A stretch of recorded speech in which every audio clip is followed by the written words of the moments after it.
নমস্কার, কেমন আছো তোমরা সবাই? পায়েলের সংসারের একটি ছোট্ট ব্লগে তোমাদের সবাইকে স্বাগত জানাই।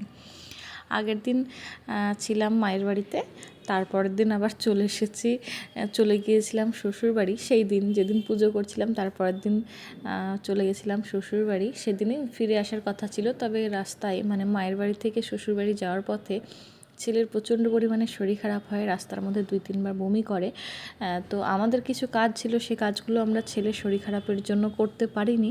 তো সেই জন্য সেই রাত্রে আমরা থেকে যাই এবং পরের দিন সকালবেলায় চলে আসি। মানে আগের দিন সকালবেলায় এসেছি, আজকে হচ্ছে তার পরের দিন। ছেলে স্কুল যাবে, আজকে বুধবার এসেছি মঙ্গলবারের দিন। তো কী হয়েছিল বলো তো, এবার মঙ্গলবারের দিন ইচ্ছে করেই সকাল করে বেরিয়ে এসেছিলাম, কারণ একবার আমরা এসেছিলাম সন্ধ্যাবেলায়, মানে তার আগের বার যেবার বাড়ি গিয়েছিলাম সেবার কিন্তু সন্ধ্যাবেলায় ব্যারাকপুরে এসেছিলাম। এসে সন্ধ্যা বলতে প্রায় রাত্রি 8টা বেজে গেছিলো। তারপরে রাত্রি 8টায় এসে বেশি কোনো তো কাজ করতে পারিনি, কোনো রকম খাবারটা বাড়ি থেকে এনেছিলাম, এসে খেয়েছি, বিছানাটা ক্লিন করেছি, শুয়ে পড়েছিলাম, কারণ ক্লান্ত হয়ে যায়, আমরা 6-7 ঘন্টার রাস্তা থাকে। আর তারপরের দিন আবার সকালে উঠে ছেলেকে স্কুল পাঠানোটা খুব টাফ হয়ে যায়, কারণ মানে অনেক কাজ থাকে, তো থালা বাসন সবই ধুতে হয়, যত ঘরের জিনিস থাকে সব ধুয়ে ফেলতে হয়, যতই আমি 3-4 দিনের জন্য যাই না কেন। তো সেই জন্য এবার কিন্তু আমরা ইচ্ছে করে সকাল সকাল চলে এসেছিলাম, যে সারাদিন কাজ করে নিতে পারবো, পরের দিন ছেলেকে স্কুল পাঠাতে কোনো অসুবিধা হবে না। আর এই যে ইনডোর প্ল্যান্টগুলো দেখছো, আমি এগুলো কিন্তু নাটনা থেকে নিয়ে এসেছি।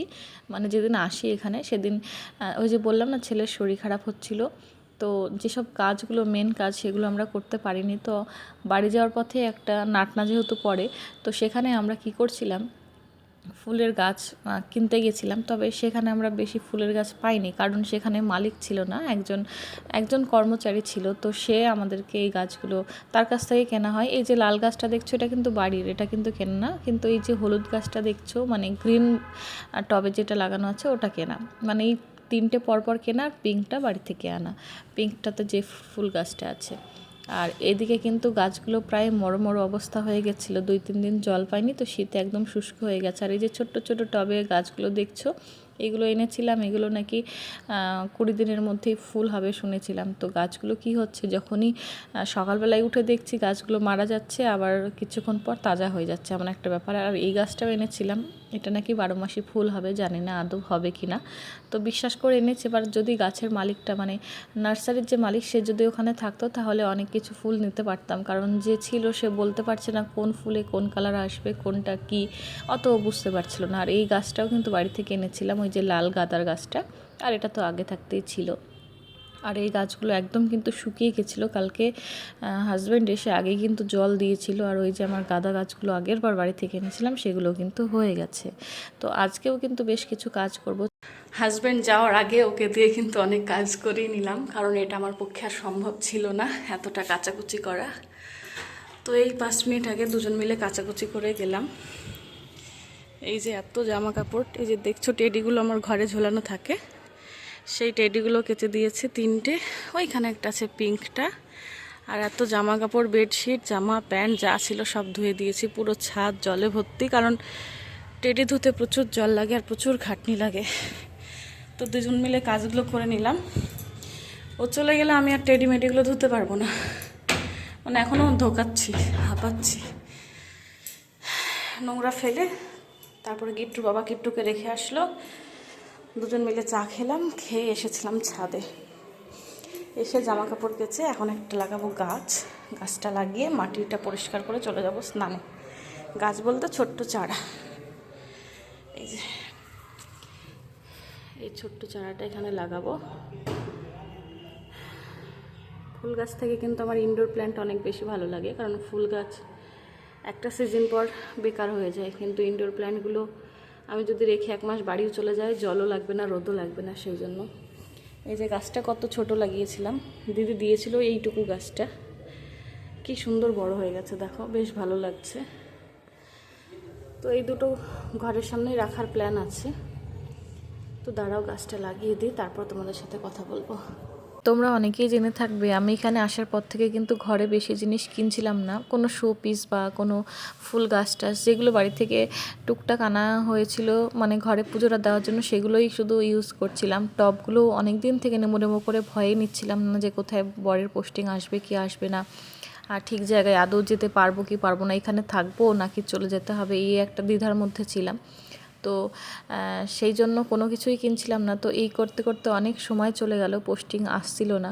তো যাই হোক টবগুলো আমরা ইচ্ছে করে নিয়ে নিলাম, যে শীত আসছে বাড়িতে একটু ফুল টুল বা একটু গাছপালা না থাকলে যেন ভালো লাগে না।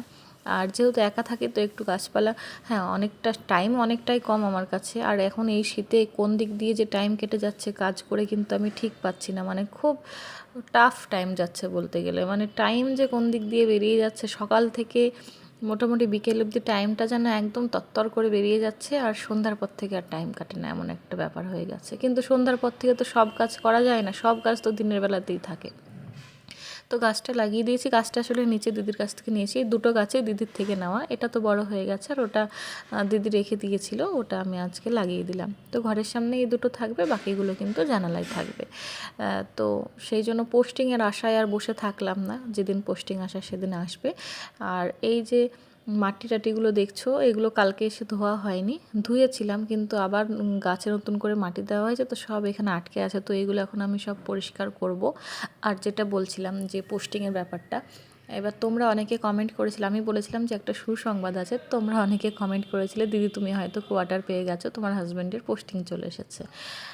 তো পোস্টিং তো এসেছে, এটা সত্যি, যেদিন টপগুলো কিনলাম তার পরের দিনই পোস্টিং এসেছে, কি আশ্চর্য বলো।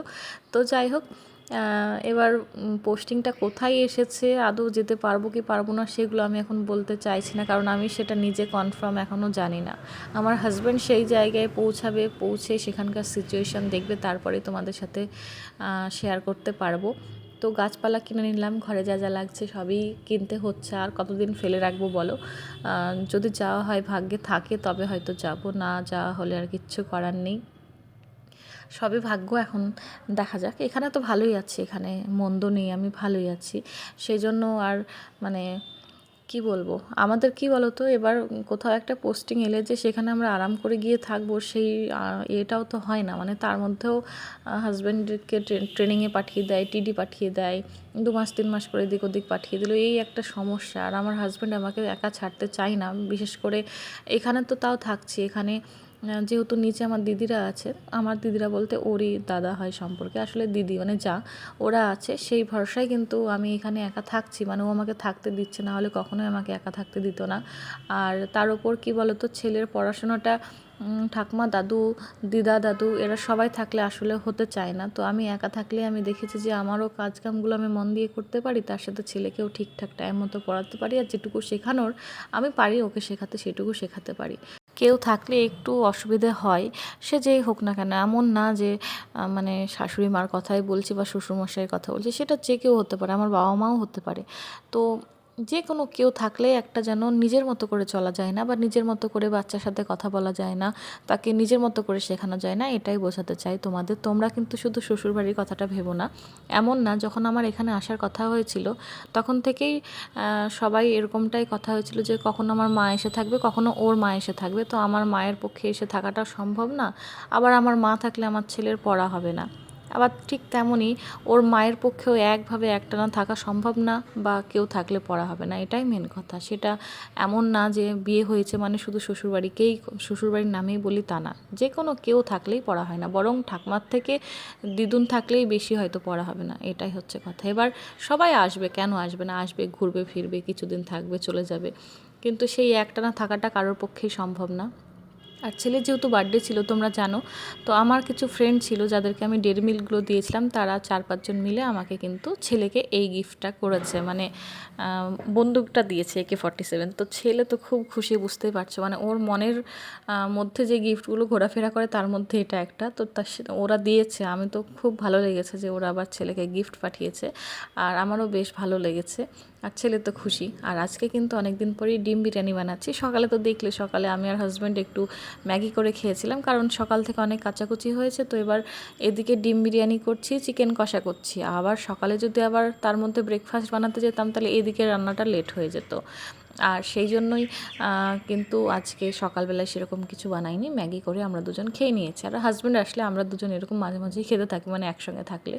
তো ডিম বিরিয়ানিটা অনেক দিন বানাইনি, যারা আমার ব্যাঙ্গালোরে ব্লগ দেখেছো একটা দুটো তারা জেনে থাকবে, তখন আমি সপ্তাহে একদিন করে বানাতাম। এখানে একা একা থাকি তো, মানে হাজব্যান্ড থাকে না, তো আমার বানানোই হয় না। 1 বছর হয়ে গেল আমি বানাইনি। তো আমি কিন্তু কি করছি, ঠিক আগের প্রসেসে ডিম বিরিয়ানিটা বানাচ্ছি না, কারণ ওটা একটু স্পাইসি হতো, একটু অন্যরকম হতো, যেটা আমার আর হাজব্যান্ডের খেয়ে আরাম হলেও ছেলে যেহেতু এখন সব কিছু খাওয়া শিখে গেছে, তো ওর জন্য বেশি মশলা বা লঙ্কা কোনোটাই দিতে পারছি না। কিন্তু ডিম বিরিয়ানি ঝাল ঝাল না হলে ভালো লাগে না। সেই জন্য আমরা কি করেছি, ডিম বিরিয়ানিটাকে একদম নর্মাল বানিয়েছি যাতে ছেলে আরাম করে খেতে পারে। আর চিকেন কষাটা করব ঝাল ঝাল। এই চিকেন কষাটা ছেলেকে খাওয়াবো না আজকে, যেহেতু ও ডিম খাবে আর আলাদা করে চিকেন দেবো না। তো ও ডিম বিরিয়ানি দিয়ে আরাম করে হয়তো খেয়ে নেবে। এবার আমার এটাও টেনশন হচ্ছিল যে ছেলেও তো এদিকে 1 বছর ডিম বিরিয়ানি খায়নি, ওটা ওর ফেভারিট খাবার ছিল, যেমন আমি খেতে ভালোবাসতাম ও খেতে ভালোবাসতো ছেলে। তো আমি মনে মনে ভয় করছিলাম, ও 1 বছর হয়ে গেল ডিম বিরিয়ানিটা খায়নি, ও আবার খাবে তো আদৌ, সেটাও ভয় করছিলাম। কারণ এখন ও এমন একটা হয়েছে, ঝরঝরে ভাত ছাড়া খেতে চায় না, একদম খিচুড়ি খায় না, তারপর পায়েস খায় না, মানে কোনো জরা পাকা খাবারও খায় না। ওকে ঝরঝরে ভাত দিতে হবে, আর তার সাথে ডাল, মাছ, মাংস যা দেবে, সেটা কোনো বড় ব্যাপার না, কিন্তু ভাতটা হতে হবে ঝুরঝুরে ভাত, সাদা ভাত হতে হবে। তো সেই নিয়েই টেনশন করছিলাম যে ছেলে আদৌ বিরিয়ানিটা খাবে কি না। তো যাই হোক, এদিকে কিন্তু ঘিটা দিয়ে নিচ্ছি, কারণ আমার কাছে বিরিয়ানি মশলাও নেই, আর আমি আলাদা করে আর বানালামও না, কারণ চিকেন কষা আছে, ওটা দিয়ে ভালো লাগবে। আর ছেলে এখানে, মানে ওর স্কুল ড্রেসটা ছাড়িয়ে দেওয়া হয়েছে, ওর বাবা সব ক্লিন করে দিয়েছে, হাত মুখ ধুয়ে দিয়েছে, মানে স্নান হয়নি সকাল থেকে এখনও। তো আমি দেখলাম যে নিচের যে ড্রেসগুলো, এখন যেহেতু হালকা শীত পড়ে গেছে, তো নিচের ড্রেসগুলো আর খোলা হয় না, বললাম এটা পরে থাক, একটু পরে আবার ওর বাবা নিয়ে যাবে ছাদে, ওকে স্নান করাবে। তো আমার রান্নার জন্যই সবাই অপেক্ষা করছেন, রান্না হয়ে গেলে 3জন মিলেই যাব, একটু বসবো রোদে, তারপর ছেলেকে স্নান ধ্যান করিয়ে দেবো। তো ছেলে যে কী পরিমাণ খুশি হয়েছে, মানে ওকে, আমার প্রত্যেকটা বান্ধবীকে আমি অনেক মানে থ্যাংক ইউ জানাচ্ছি, যদিও ওর আমার হয়তো ব্লগ দেখে না, তবে ভালো লেগেছে আমার, আমি সত্যিই খুশি হয়েছে, ছেলে খুশি হয়েছে সেখানে আমি তো খুশি হবই। আর বাকি রইল কোয়ার্টারের যাওয়ার কথা। তো সেটা তোমাদের সাথে বললামই যে কোয়ার্টারে যাব কি যাব না সেটা এখনও নিশ্চিত নয়, মানে যাব, কবে যাব, যেতে পারবো কি পারবো না সেটা নিয়ে আমরা নিজেরাই মানে একটা দ্বিধায় পড়ে আছি। সেটা হয়তো 2-1 মাসের মধ্যে ক্লিয়ার হয়ে যাবে। হয়তো অত তাড়াতাড়ি যেতেও পারবো না, আবার হয়তো চলে যেতেও পারি, মানে আমি নিজেই জানি না কি হবে। অবশ্যই তোমরা ব্লগগুলো দেখতে থাকো, আস্তে আস্তে সবই তোমাদের সাথে শেয়ার করবো। আমি যেটুকু আপডেট পাবো সেটুকুই তোমাদেরকে শেয়ার করব। তবে আমার হাজব্যান্ডের যেখানে পোস্টিং এসেছে সেটা তো এভাবে ফট করে বলা যায় না, কারণ সে এখন নিজেই পৌঁছয়নি। তো সেখানে অনেক সমস্যা আছে, সেখানে সোশ্যাল মিডিয়ায় চলা একটু মুশকিল হবে। মানে আমার হাজব্যান্ডকে তো অ্যান্ড্রয়েড ফোন ছেড়ে দিতে হবে, ওর বড় ফোন একদম ইউজ করতে পারবে না, ওকে ছোটো ফোন ইউজ করতে হবে। ওখানে অনেক সিকিউরিটি আছে, মানে ইচ্ছে করলেই যে এটা সেটা করলাম তা করা হবে না। ওকে পুরো ওর মানে ফোন চেঞ্জ করে দিতে হবে, বড় ফোনটা ও ওখানে নিয়ে যেতেই পারবে না। তার সাথে আরও অনেক ব্যাপার আছে যেগুলো আমি বলতে চাইছি না, ওদের ভেতরের ব্যাপার, সেগুলো আমি আর বলতে চাই না। আর সেই সব জায়গায় যদি, আমি তো একটা ইউটিউবে কাজ করছি, সোশ্যাল মিডিয়ায় কাজ করছি, সেই সব জায়গায় যদি আদৌ কোয়ার্টার পাওয়া যায়, তবে কি আমার এইসব ব্লগ করা বন্ধ হয়ে যাবে নাকি, সেটাও একটা টেনশানে আছে। কারণ এই কাজ নিয়ে আমার থাকা, হট করে এখন কাজ ছেড়ে দিলে আমি হয়তো পাগলই হয়ে যাব বলতে গেলে। আর সোশ্যাল মিডিয়া ছাড়া কি চলা যায় বলো? ছোটো ফোন নিয়ে আমি কী করে ওখানে থাকবো, ছেলেকে নিয়ে একটা সমস্যা দেখা দিয়েছে। তো এখানে ওর বাবা ছেলেকে মৌসুম্বি কেটে এনে দিয়েছিল, ও ছাদে বসে বসে, ওরা অনেকক্ষণ আগেই এসেছে, ছাদে বসে বসে ওরা দুজন খাচ্ছে, এখানে গল্প করছে, এটা সেটা করছে। আর সত্যি কথা বলতে গেলে মানে কিট্টু যত বড় হচ্ছে, ওর বাবার যেন কিট্টুর প্রতি একদম আলাদাই মায়া হয়ে যাচ্ছে, আলাদাই টান হয়ে যাচ্ছে। যেমন ছেলে সারাদিন বাবা বাবা হ্যান ত্যান, মানে বাজার অবধি যেতে দেয় না, কোথায় গেল কী করছে, বাবাই শোনা কেন আসছে না, এরকম একটা ব্যাপার হয়ে গেছে। তেমন ওর বাবারও একটা আলাদাই টান হয়ে যাচ্ছে যে ছেলে আমাকে এত মিস করছে, সেটা ও বুঝতে শিখছে, আবার ছেলেও বুঝতে শিখছে যে বাবাকে ছাড়া ভালো লাগছে না। আর ওর ব্যবহারে ওর বাবা বুঝতে পারে সেগুলো, যে ছেলে আমাকে ছাড়া থাকতে ওর কষ্ট হচ্ছে। এখন সোশ্যাল মিডিয়ায় কাজ করাও যদি বন্ধ হয়ে যায়, যদি আমি অপশান পাই, আমার কাছে হাজব্যান্ডের কাছে যাওয়াটাই আগে, কারণ আমার ছেলেটা ওর বাবার স্বাদটা পাক, আমি সেটাই চাই। এই বয়সটা বাবার স্বাদ না পেলে কি করে হবে বলো? যতই ও ডিউটি করুক, ওখানে ব্যস্ত থাক, তাও দিনের শেষে ওই 2 ঘন্টা সময় তো বাচ্চাকে দিতে পারবে, এইটাই।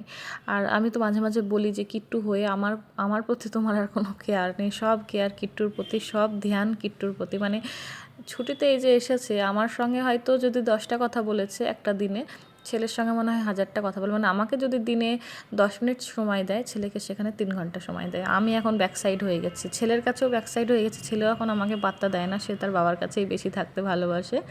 আর হাজব্যান্ড তো ছেলে নিয়েই পাগল, এই একটা ব্যাপার। আমি এখন হচ্ছে কি বলবো, ওদেরকে শুধু আমি ওদের কেয়ারটেকার হয়ে গেছি, শুধু ওদের রান্নাবান্না করে দিচ্ছি, ওরা খাওয়া দাওয়া করছে আর নিজেদের মতো আনন্দ করছে। তো চলো ভিডিওটা শেষ করছি, সবাই খুব ভালো থেকো, সুস্থ থেকো, এভাবেই পাশে থেকো, টাটা।